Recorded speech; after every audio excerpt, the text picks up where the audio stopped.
Hello and नमस्कार दोस्तों, आप सभी का बहुत बहुत स्वागत है एक नई वीडियो में। प्यारे दोस्तों, आपको किसी भी ऑनर्स पेपर तथा सब्सिडरी पेपर का नोट्स तथा सेशन चाहिए, उसका नाम आप कमेंट बॉक्स में लिख कर दो। इस चैनल के माध्यम से आपको बिल्कुल निःशुल्क दिए जाते हैं और मेरे द्वारा जो सजेशन दिए जाते हैं उसी से सारे सवाल आपके एग्जाम में छपते हैं, जिसका जीता जागता प्रूफ मैं आप लोगों के सामने प्रकट करूंगा। फिर वीडियो को प्रारंभ करूंगा। चैनल पर नए हो तो सब्सक्राइब। प्यारे बच्चों, मेरे द्वारा सभी ऑनर्स पेपर तथा सब्सिडरी पेपर का सजेशन बच्चों को दिया जाता है और मेरे द्वारा जो सजेशन दिए जा रहे हैं उसी से सारे सवाल आपके एग्जाम में छप रहे हैं। तो विद्यार्थियों का यहाँ पर देख सकते हो कमेंट किस प्रकार आया हुआ है। इस तरह के कमेंटों की संख्या 100-200 में नहीं, हज़ारों में है बच्चों। यहाँ पर देख सकते हो साफ साफ किस तरह का फीडबैक आया हुआ है बच्चों का। और ये बच्चों का कहना है कि सर आप जो सजेशन देते हो सभी ऑनर्स तथा सब्सिडरी पेपर का, उसी से सारे सवाल एग्जाम में मैच कर गए हैं, एक भी सवाल इधर उधर का नहीं है। तो प्यारे दोस्तों, आप भी हमारे ऊपर भरोसा करो और आप हमारे चैनल से जुड़ जाओ। मेरे द्वारा जो सजेशन दिए जा रहे हैं उससे आप एग्जाम हॉल में प्रवेश करने से एक दिन पहले जरूर देख लेना ताकि आपको हेल्प मिले। बीए लास्ट ईयर या बीए फाइनल ईयर वाले बच्चे कृपया ध्यान दें। आज हम लोग पढ़ने जा रहे हैं हिस्ट्री ऑनर्स यानी कि इतिहास ऑनर्स पेपर 6 के टॉप 10 इंपॉर्टेंट क्वेश्चन। जी हाँ दोस्तों, ये सारे प्रश्न जो आप सभी यहाँ पर देख पा रहे हो, ये सभी प्रश्न एक बार नहीं, दो बार नहीं, पिछले 10 वर्षों से लगातार आपके एग्जाम में पूछे जा रहे हैं। यदि आपको विश्वास ना हो तो सभी प्यारे प्यारे बच्चों के पास क्वेश्चन बैंक तो होगा ही, क्वेश्चन बैंक को पलटाइए और देखिए ये सारे सवाल आपके एग्जाम में कितने बार पूछे गए हैं। ठीक है, आपके एग्जाम में कितने बार पूछे गए हैं तो ही आपको इस सवाल की अहमियत पता चलेगी। मैं टारगेट विद शिवम आप लोगों को भरोसा दिलाता हूँ, विश्वास दिलाता हूँ, 100% गारंटी लेता हूँ आपके आगामी एग्जाम में इसी से सारे सवाल पूछे जाएंगे, इसमें कोई शक नहीं है दोस्तों। इसलिए आप लोगों से मैं अनुरोध करता हूँ कि वीडियो को बिल्कुल भी स्किप नहीं करना। ठीक है प्यारे दोस्तों, अब बात कर लेते हैं उत्तर की। तो इन सभी प्रश्नों का उत्तर जो है हिस्ट्री के प्रोफेसर के द्वारा काफ़ी आसान शब्दों में तैयार किए गए हैं। ठीक है, काफ़ी आसान शब्दों में इनका उत्तर तैयार किए गए हैं। यदि आप इनके उत्तर को देख लेते हो आप मन की गति से याद कर पाओगे और पूरे लाइफ टाइम तक इन सभी प्रश्नों का उत्तर नहीं भूल पाओगे। तो समझ सकते हो कितने अच्छे ढंग से इनका उत्तर हिस्ट्री के प्रोफेसर के द्वारा तैयार किया गया है। ठीक है, और प्यारे दोस्तों, मेरे द्वारा जो आपको उत्तर दिए जाएंगे उस उत्तर को same to same exam hall में लिख देते हो तो आपके एग्जामिनर यानी कि कॉपी जांचने वाले भी इम्प्रेस हो जाते हैं और आपको हिस्ट्री जैसे सब्जेक्ट में फुल मार्क्स प्रदान करते हैं, क्योंकि उन्हें भी आसान शब्दों में ही उत्तर पसंद है। परंतु आप लोग क्या करते हो, गेस्ट पेपर से नोटबुक से उत्तर कॉपी करके लिखते हो, जिससे आपको अच्छे मार्क्स नहीं मिल पाते। तो प्यारे बच्चों, आप लोगों के पास एक गोल्डन अपॉर्चुनिटी है। उम्मीद करता हूं आप वीडियो को छोड़ के नहीं जाओगे और आपके पूरे साल की तैयारी को मात्र इस 10 मिनट के वीडियो में कवर किया जा रहा है। एग्जाम हॉल में प्रवेश करने से पहले आप इन प्रश्नों को अवश्य देख लेना। तो यहाँ पर हम लोग देखने जा रहे हैं, पहले प्रश्न से शुरुआत करते हैं। अपने अध्ययन काल में आंग्ल अफगान संबंधों पर प्रकाश डालिए। अपने अध्ययन काल में आंग्ल तथा अफगान संबंधों पर प्रकाश डालिए। तो प्यारे दोस्तों, पहले आप इन प्रश्नों को लिख लोगे, फिर इन प्रश्नों का मैं थोड़ा सा उत्तर देने का काम करूंगा। ठीक है, इससे क्या फ़ायदा होगा, जब मेरे द्वारा आपको इन सभी प्रश्नों का उत्तर दिए जाएंगे तो आप जब उत्तर पढ़ोगे तो आपको लगेगा हाँ मैंने इन प्रश्नों का उत्तर पहले भी जानने का प्रयास किया था थोड़ा सा। इसलिए मैं इन सभी प्रश्नों का पहले आप लोगों को इन सभी प्रश्नों को लिखा दूंगा और थोड़ा थोड़ा उत्तर बता दूंगा। फिर वीडियो के अंत में बताऊंगा कैसे आप इन सभी प्रश्नों का उत्तर कुल मिलाकर 1 मिनट में प्राप्त कर पाओगे। ठीक है, PDF के फॉर्म में, जी हाँ PDF के रूप में कैसे प्राप्त कर पाओगे। और जब आप उत्तर प्राप्त करोगे तो उत्तर में आपको ये प्रश्न देखने को नहीं मिलेंगे, सिर्फ और सिर्फ उत्तर ही देखने को मिलेंगे। इसलिए मैं आप लोगों से बार बार अनुरोध कर रहा हूँ, पहले प्रश्न को आप अपने कॉपी में लिख लो। ठीक है, आपने 1 साल पढ़ाई करी या न करी कोई मैटर नहीं करता, परंतु ये 10 मिनट ईमानदारी से पढ़ लो, आप एग्जाम पास कर जाओगे। तो ये प्रश्न जो है पिछले कई वर्षों से लगातार पूछे जा रहे हैं। अपने अध्ययन काल में आंग्ल अफगान संबंधों पर प्रकाश डालिए, इसके बारे में थोड़ा जान लेते हैं, फिर नेक्स्ट प्रश्न की ओर रुक कर। आंग्ल अफगान संबंध बोले तो एंग्लो अफगान रिलेशंस ब्रिटिश साम्राज्य की सुरक्षा तथा पश्चिमोत्तर और एक वैज्ञानिक सीमा की समस्या ने अंग्रेजों को अफगानों से संबंध स्थापित करने या युद्ध करने पर बेबस कर दिया। ठीक है, आंग्ल अफगान संबंधों का पहला दौर हम आप लोगों के सामने शेयर कर रहे हैं। 1836 में ऑकलैंड को भारत का गवर्नर जनरल बनाया गया। ठीक है, ऑकलैंड महोदय को भारत का जनरल गवर्नर कब बनाया गया था? 1836 ईस्वी में। आपसे SSC रेलवे में एक सवाल पूछ दिएगा कि भारत का गवर्नर जनरल ऑकलैंड को कब बनाया गया था? 1836 में। 1836 में भारत का गवर्नर जनरल कौन था? तो ऑकलैंड। ओके, सितंबर 1837 में ऑकलैंड ने कैप्टन अलेक्जेंडर बर्न्स को काबुल की व्यापारिक यात्रा पर भेजा। ठीक है, मैं थोड़ा सा झलक देता चल रहा हूँ, इसके बाद मैं आपको उत्तर भी प्राप्त करने के लिए बताऊंगा। वास्तव में अलेक्जेंडर बर्न्स को काबुल की राजनीतिक परिस्थितियों का आकलन करने के लिए काबुल भेजा गया था। काबुल की राजनीतिक स्थिति क्या है, कि कैसी परिस्थिति है, इसको समझने के लिए जो है अलेक्जेंडर बर्न्स को ऑकलैंड ने काबुल भेजा था। ठीक है, अफगानिस्तान की राजधानी काबुल। काबुल के अमीर दोस्त मोहम्मद ने अंग्रेज़ों से प्रार्थना की कि वो उसे महाराजा रंजीत सिंह से पेशावर वापस दिलवा दे। ठीक है, महाराजा रंजीत सिंह ने जो है पेशावर को अपने राज्य का एक हिस्सा बना लिया था पेशावर जीतकर। तो मोहम्मद क्या करते हैं, अंग्रेज़ों से प्रार्थना करते हैं कि आप मुझे रंजीत सिंह से पेशावर दिलवा दीजिए। ऑकलैंड ने दोस्त मोहम्मद, ठीक है, दोस्त मोहम्मद की इस प्रार्थना को स्वीकार नहीं किया। दोस्त मोहम्मद ने निराश होकर रूस से सहायता प्राप्त की। ठीक है, इस प्रकार अलेक्जेंडर बर्न्स ने अपनी योजनाओं में असफल होकर 26 अप्रैल 1838 को भारत वापस लौट गया। ठीक है, इसके बाद अलेक्जेंडर बर्न्स जब हार जाते हैं, जब वो संधि नहीं कर पाते हैं, तो प्यारे दोस्तों, तो बर्न्स की सफलता के बाद उसको ऑकलैंड ने रंजीत सिंह और शाह भुजा के साथ मिलकर जून 1838 में एक त्रिदलीय संधि पर हस्ताक्षर किए। ये मैं जितना भी प्रश्न आपको बता रहा हूँ, सारे प्रश्न जो है 20-20 मार्क्स के हैं, तो समझ सकते हो कितना ज़्यादा इम्पोर्टेंट है। इसके बाद आंग्ल अफगान संबंध के बीच दूसरा दौर शुरू हुआ, फिर तीसरा दौर शुरू होता है। ठीक है, कुल मिला के जो है प्यारे दोस्तों 4 दौर शुरू होता है। ठीक है, आंग्ल और अफगान के बीच जो है संबंधों का चौथा दौर तक जो है सीमित हो जाता है। तो प्यारे दोस्तों, इसके बारे में और भी विस्तार से जानेंगे। ये मैं थोड़ा सा झलक देने का काम किया ताकि आपको उत्तर जब आप देखने को मिलेगा तो आपको लगेगा हाँ पहले भी मैं उत्तर पढ़ा था। दूसरा प्रश्न ये कि अपने अध्ययन काल में आंग्ल तिब्बत संबंधों की विवेचना करें। आंग्ल और तिब्बत यानी कि एंग्लो तिब्बत रिलेशंस के बारे में आपसे पूछा जा रहा है। ठीक है, और ये प्रश्न पार्ट 3 के लिए सबसे स्पेशल प्रश्न है क्योंकि बार बार ये प्रश्न पूछे जाते हैं। तो अपने अध्ययन काल में आंग्ल तिब्बत संबंधों की विवेचना करें, जल्दी से आप अपने कॉपी में लिख लीजिए। ठीक है, तो प्यारे दोस्तों, जब तिब्बत की बात आती है तो तिब्बत के बारे में थोड़ा सा आपको जानकारी होनी चाहिए। तिब्बत जो है हिमालय पर्वत के उत्तर में स्थित है। इसके उत्तर में पूर्वी तुर्किस्तान तथा पूर्व में चीन का साम्राज्य है। ठीक है, चीन इसका पड़ोसी है तिब्बत का। तिब्बत अधिक ऊंचा है तथा बर्फ से घिरा रहता है। तिब्बत के रास्ते भयानक और दुर्गम तथा यातायात के साधनों के अभाव में अन्य देशों का इसका संपर्क कम ही रहता है। ठीक है, 19वीं शताब्दी के अंत तक तिब्बत पर चीन की प्रभुता थी। ठीक है, तिब्बत जो है चीन की यानी कि तिब्बत पर चीन की प्रभुता थी। चीन ही इसका सब कुछ था और वह चीनी साम्राज्य का अंग समझा जाता था। 18वीं शताब्दी के अंत में एक चीनी सेना इस क्षेत्र को लांघ कर नेपाल की राजधानी के निकट पहुंच गई।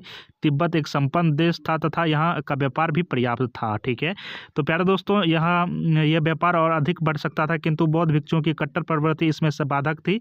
इसके बारे में हम लोग काफ़ी विस्तार से जानेंगे। सन 1774 तथा 75 ईस्वी में वारेन हेस्टिंग ने अपना एक दूत व्यापारिक संभावनाओं को पता लगाने के लिए तिब्बत भेजा, किंतु यह कार्य पूरा नहीं हो सकता था। काफ़ी समय तक के लिए तिब्बत अकेला पड़ गया। ठीक है, तो इसके बारे में हम लोग जानेंगे। और प्यारे दोस्तों, यहाँ पर आपको थोड़ा लिखना ज़्यादा पड़ेगा। ठीक है, ये सारे प्रश्न के उत्तर में आपको लिखना ज़्यादा पड़ेगा क्योंकि ऑनर्स पेपर है और ऑनर्स पेपर 6 है और ज़्यादा मार्क्स चाहिए, तो आपको लिखना पड़ेगा। तो आपको रटने की आवश्यकता नहीं है, बस उत्तर देख लेना, आपको याद हो जाएगा और लिख दोगे आप।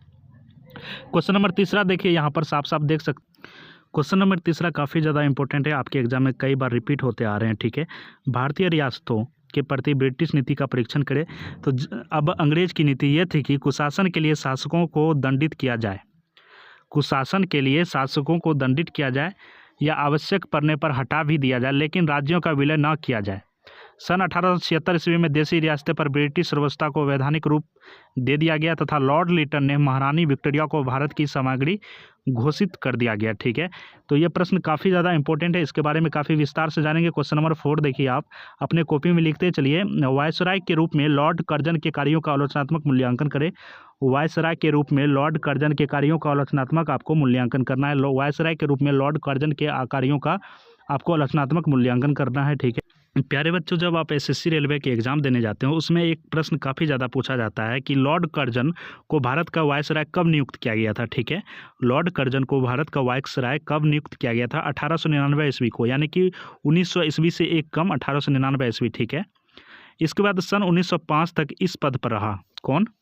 Lord Curzon. ओके, यानी कि प्रश्न देखिए आप, वायसराय के रूप में लॉर्ड कर्जन के कार्यों की आलोचनात्मक मूल्यांकन करें। वायसराय के रूप में लॉर्ड कर्जन, तो वायसराय भारत का कब बना था लॉर्ड कर्जन? 1899 ईस्वी में। ठीक है, इसके बाद 1899 ईस्वी में बनने के बाद 1905 तक इन्होंने वायसराय पद पर कार्य किया। इसके बाद 1905 के बाद इस पद से हटा दिया गया। ठीक है, इसके बाद 1905 के बाद लॉर्ड कर्जन को वायसराय, भारत के वायसराय पद से हटा दिया गया। इस काल में उसने भारत में अनेक सुधार किए जिससे भारतीय में राष्ट्रीय चेतना जागृत हुई। ठीक है, यानी कि लॉर्ड कर्जन जो है हम भारतीयों के हक में बहुत अच्छे अच्छे कार्य किए ताकि हम लोगों की राष्ट्रीय चेतना जागृत हुई। उसने शिक्षा, शासन, कानून एवं कृषि संबंधी अनेक सुधार किए जिसके परिणाम स्वरूप भारत में एक नवीन युग, एक नया युग का विस्तार हुआ, सूत्रपात हुआ। ठीक है, ये प्रश्न भी काफ़ी ज़्यादा इंपॉर्टेंट है, खास करके पार्ट 3 वाले बच्चों के लिए। ओके, इसके बाद क्वेश्चन नंबर 5वां आप अपने कॉपी में लिखते चलोगे। प्यारे बच्चों, लिखते जाना है क्योंकि यहीं से सारे सवाल पूछे जाएंगे। मॉन्टेग्यू चेम्सफोर्ड सुधारों की मुख्य विशेषताओं का परीक्षण करें। मॉन्टेग्यू चेम्सफोर्ड के कौन कौन से सुधार रहे हैं और उनकी मुख्य विशेषताएं क्या रही हैं, इसके बारे में आपसे पूछा जा रहा है। जल्दी से कॉपी में लिखिए। ठीक है, जल्दी से इन प्रश्नों को लिखते चलिए। मॉन्टेग्यू चेम्सफोर्ड सुधार, ठीक है, मॉन्टेग्यू चेम्सफोर्ड सुधार या अधिक संक्षेप में मॉन्टफोर्ड सुधार के रूप में जाने जाते हैं। भारत में ब्रिटिश सरकार द्वारा धीरे धीरे भारत को स्वराज संस्थान का दर्जा देने के लिए पेश किए गए सुधार थे ये। इसके बारे में काफ़ी शानदार तरीके से हम लोग जानेंगे। ठीक है प्यारे दोस्तों, सबसे पहले हम लोग जानेंगे असहयोग आंदोलन प्रारंभ कब की गई थी। तो सितंबर 1920 में, सितंबर 1920 में। ठीक है, किन के द्वारा? तो महात्मा गांधी के। तो यहाँ पर बात कर ले, क्वेश्चन नंबर 6 आपका है, असहयोग आंदोलन के कारणों और परिणामों की विवेचना करें। असहयोग आंदोलन के कौन कौन से कारण थे, इनके परिणाम क्या सब थे, इसके बारे में आपको जानना है। तो सबसे पहले हम लोग परिणाम जान लेते हैं। ठीक है, इस आंदोलन के परिणाम जो है निम्नलिखित है। जनता का अपार सहयोग मिला। असहयोग आंदोलन में जनता का जो है काफ़ी मात्रा में बढ़ चढ़ का सहयोग मिला। ठीक है, इसके बाद देश की जितनी भी शिक्षण संस्थाएं लगभग बंद सी हो गई क्योंकि छात्रों ने उनका त्याग कर दिया था। समझ सकते हो। राष्ट्रीय शिक्षा के एक नए कार्यक्रम की शुरुआत की गई। इस सिलसिले में काशी विद्यापीठ और जामिया मिलिया जैसे संस्थाओं की स्थापना की गई। तो ये सारे परिणाम थे। इसके बाद इसके थोड़ा कारण हम लोग जान लेते हैं। ठीक है, तो असहयोग आंदोलन के प्रमुख कारण क्या थे? अंग्रेजों के अत्याचार के राष्ट्रपिता महात्मा गांधी ने 1 अगस्त 1920 को असहयोग आंदोलन शुरू किया था। यानी कि सितंबर भी कहा जा सकता है, परंतु हम लोग अगस्त ही मान के चलते हैं। 1 अगस्त 1920 ईस्वी को असहयोग आंदोलन की शुरुआत हुई थी और किसके द्वारा की गई थी? तो राष्ट्रपिता महात्मा गांधी के द्वारा। अंग्रेजों द्वारा प्रस्तावित अन्यायपूर्ण कानूनों और कार्यों के विरोध में देशव्यापी अहिंसक आंदोलन था। इस आंदोलन के दौरान विद्यार्थियों ने सरकारी स्कूलों और कॉलेजों में जाना बंद कर दिया था, पूर्ण रूप से त्याग कर दिया था। ठीक, तो प्यारे दोस्तों, यहाँ पर क्वेश्चन नंबर 7वां आप अपने कॉपी में जल्दी से लिख लोगे, समय बहुत कम है। सविनय अवज्ञा आंदोलन के कारणों और परिणामों का वर्णन करें। तो सबसे पहले आपको यह जानना होगा सविनय अवज्ञा आंदोलन का अर्थ क्या होता है। सविनय अवज्ञा आंदोलन के बारे में तो आपको हम बहुत सारा लिखाएंगे, पढ़ाएंगे, परंतु आपको इनका अर्थ नहीं पता तो फिर पढ़ के क्या फायदा। सविनय अवज्ञा आंदोलन का अर्थ है, सविनय अवज्ञा का शाब्दिक अर्थ होता है किसी चीज का विनम्रता के साथ तिरस्कार, यानी कि काफी इज्जत के साथ किसी का बेइज्जती कर देना। ठीक है, उसी को हम लोग सविनय अवज्ञा आंदोलन भी बोल सकते हैं अपने भाषा में। ठीक है, किसी चीज़ का विनम्रता के साथ तिरस्कार या उल्लंघन करना।